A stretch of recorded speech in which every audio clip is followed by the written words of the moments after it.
Merci le 360 Afrique.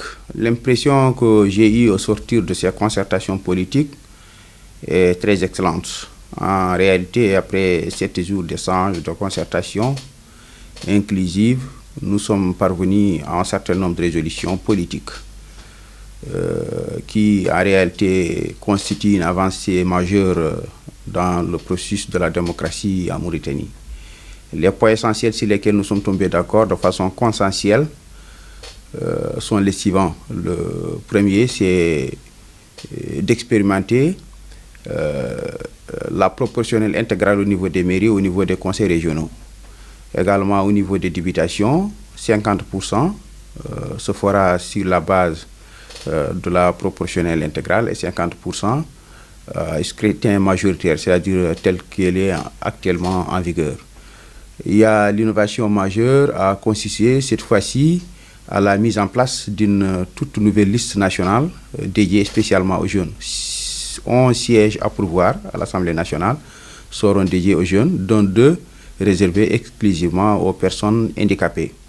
Également, l'autre élément qui nous semble être extrêmement important, c'est le fait de subdiviser la Nouakchott en 3 régions, avec 7 députés ou 7 sièges à pourvoir pour chaque région.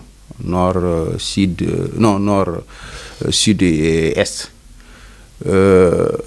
Également, nous sommes tombés d'accord cette fois-ci sur le fait que les députés à l'étranger soient élus au suffrage universel par le peuple tel que prévu par la loi. Avant, les députés à l'étranger étaient élus à l'Assemblée nationale par des députés qui sont déjà élus par le peuple, ce qui était anticonstitutionnel.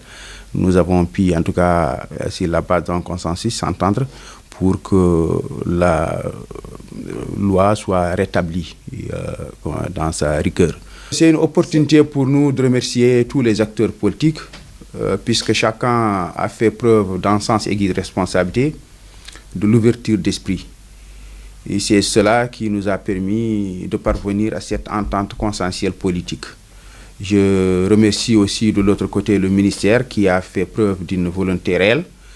Et je demande aussi aux gens et aux autres dans l'avenir de pouvoir toujours être constants dans cette responsabilité tant prouvée durant toutes les journées de concertation.